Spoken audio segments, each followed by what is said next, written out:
ജോലി കിട്ടാനല്ലേ ഇക്കാലത്ത് റിസ്ക്. അതും വേണ്ടെന്ന് വെച്ച് ഇങ്ങോട്ട് വന്നത് വലിയ മണ്ടത്തരമായി പോയി. ഈ ജോലിയൊക്കെ നമുക്ക് പിന്നെയും കിട്ടില്ലേ, പക്ഷെ ഇതുപോലത്തെ കോളേജ് ലൈഫ് നമുക്ക് വീണ്ടും കിട്ടില്ല. പിന്നെ ഈ IIT-യുടെ പഠനം എന്നൊക്കെ പറഞ്ഞാൽ അത് ഭയങ്കര ഭാരമായിരുന്നു. അവിടെ ഇതുപോലത്തെ ഫ്രണ്ട്ഷിപ്സും കൂട്ടായ്മകളൊന്നും എനിക്ക് കിട്ടിയില്ല. അപ്പൊ അതാണ് ഞാൻ ഏറ്റവും കൂടുതൽ മിസ് ചെയ്തത്. ജീവിതത്തിൽ ഞാൻ ഏറ്റവും കൂടുതൽ വില കൽപ്പിക്കുന്നത് ഫ്രണ്ട്ഷിപ്പിനാണ്.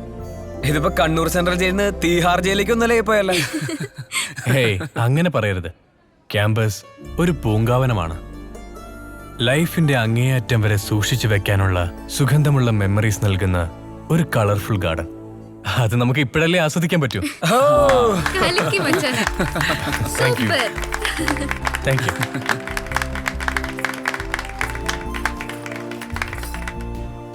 ചേടാ, ഒരു മാറ്റമില്ലല്ലോ ഫുഡിന്. വെറുതെ കിട്ടുന്നല്ലടാ, തിന്നിട്ട് പോ. ഇല്ല, കിഷോർ 2000, ബാലു 1500, ഹരിരാം 860. കാശോ തിന്നിട്ടല്ലോ കാശുകാരൻ്റെ. കഴിഞ്ഞ കൊല്ലം കഴിച്ചതിന് ഇടപാട് തീർത്തിട്ട് മതി പുതിയ ചായ കുടി കേട്ടോ. മൊയ്തു കണക്ക് കൃത്യമായിട്ട് എഴുതി വെച്ചിട്ടുണ്ട്. ഇതെന്താണ്? ഇത് പുതിയ ഡയറിയാ. ഇനിയുള്ള കണക്ക് ഇതിലെഴുതിക്കോ. എടാ, ഇക്കണക്കിന് പോയാൽ ഞാൻ കട പൂട്ടി നാട് വിടേണ്ടി വരുമല്ലോ. കട പൂട്ടിയാണെങ്കിൽ ഞാൻ എടുത്തോളാം. ഏട്ടാ, കഴുത ഒരു ഉദാഹരണം പറയാനും വയ്യേ. പോടാ അവിടുന്ന്. ഇക്കണക്കിന് തന്തനും പേർക്ക് വാങ്ങുമല്ലോ. ഇതാരാ പുതിയ അസിസ്റ്റന്റാ? അതെ, പുതിയ അസിസ്റ്റന്റാ. ഓൻ ബംഗാളിയാ. സുമേഷ് എന്നാ ഞാൻ വിളിക്കല്. പേരെന്തോ ബാനർജോ മൂക്കർജോ മറ്റെന്തോ. പഹന്റെ കയ്യിൽ ഇഷ്ടംപോലെ കാശുണ്ട്. ഓന്റെ കയ്യിൽ നിന്ന് കട എടുത്തിട്ടാണ് നമ്മൾ നടത്തിക്കൊണ്ടുവരുന്നതും നിങ്ങൾ ഞണ്ണിടും. ഇക്ക അവസാനം നിങ്ങൾ ഇവിടെ ഇറക്കിട്ട് ചക്കൻ കട തുടങ്ങുമോ? ചിലക്കാതെ തിന്നല്ലേ കാശ് കിട്ടിട്ട്.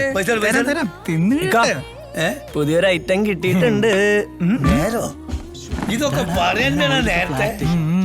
നമ്മുടെ പ്ലാൻ നോക്കട്ടെ. സുമേഷേ, ഒരു ചായ ഭയപ്പെടുത്തോ സ്പെഷ്യൽ ഇട്. ഇതൊരു പുതിയ നമ്പറാണ്. ഇത് ഇതുവരെ ഞാൻ കാണാത്ത സൈസാണ്. ഇതെന്താ മൊയ്തീന് പുതിയ ബോർഡൊക്കെ ബാങ്ക് ആക്കിയത്? അതെ മാഷെ, ബാങ്ക് തന്നെ. ചായയും പലഹാരവും കട കൊടുക്കുന്ന ബാങ്ക്. ഈ ബോർഡ് കണ്ടിട്ടെങ്കിലും പഹന്മാര് പൈസ ഇട്ടെന്ന് വിചാരിച്ചു. എവിടെ മാഷിരിക്കേ? മാഷക്ക് ഒരു ചായ. Good morning sir. തനിക്ക് ക്ലാസ് ഒന്നുമില്ലേ? കഴിഞ്ഞു സാർ.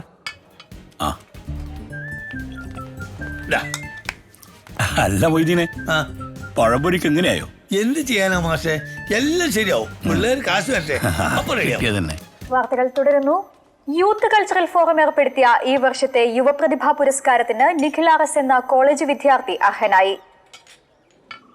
AIT വിദ്യാർത്ഥിയായിരിക്കുമ്പോൾ ചെന്നൈയിലെ തെരുവ് ബാല്യങ്ങളെ കണ്ടെത്തി അവർക്ക് വിദ്യാഭ്യാസം നൽകി പുനരധിവസിപ്പിക്കുന്ന ട്രൂത്ത് ഇന്ത്യ എന്ന യൂത്ത് മൂവ്മെന്റിന്റെ സജീവ പ്രവർത്തകനായിരുന്നു നിഖിൽ RS. പഠനത്തോടൊപ്പം സാമൂഹ്യ സേവന രംഗങ്ങളിൽ വ്യക്തിമുദ്ര പതിപ്പിച്ച നിഖിൽ യൂത്ത് കൾച്ചറൽ ഫോറത്തിന്റെ യുവപ്രതിഭാ പുരസ്കാരം നേടുന്ന ഏറ്റവും പ്രായം കുറഞ്ഞ വ്യക്തിയാണ്. ഇപ്പോൾ KMS കോളേജിലെ 2ാം വർഷ ബിരുദ വിദ്യാർത്ഥിയാണ് നിഖിൽ. മറ്റുള്ളവരിൽ നിന്നും വ്യത്യസ്തമായി എന്തെങ്കിലും ചെയ്യുമ്പോഴാണ് സമൂഹം അവരെ ശ്രദ്ധിക്കുകയും അംഗീകരിക്കുകയും ചെയ്യുന്നത്. നിഖിലിന് കിട്ടിയ ഈ അവാർഡ് ഈ കോളേജിലെ ഓരോ വിദ്യാർത്ഥിക്കും പ്രചോദനമാകണം. ഈ കലാലയത്തിന്റെ പ്രശസ്തി ഇതോടെ ഒന്നുകൂടി ഉയർന്നിരിക്കുകയാണ്. കണ്ടൽക്കാട് വെച്ചുപിടിപ്പിക്കൽ, പരിസ്ഥിതി സംരക്ഷണം, പാലിയേറ്റീവ് പ്രവർത്തനം, ആദിവാസി ബോധവൽക്കരണം. നിഖിലിന്റെ പ്രൊഫൈൽ നിങ്ങൾക്ക് മാതൃകയാക്കേണ്ടതാണ്. യൂത്ത് ഫോറം അവാർഡ് ജേതാവായ നിഖിലിന് എല്ലാവിധ ഭാവങ്ങളും ഞാൻ നേരുന്നു. Thank you.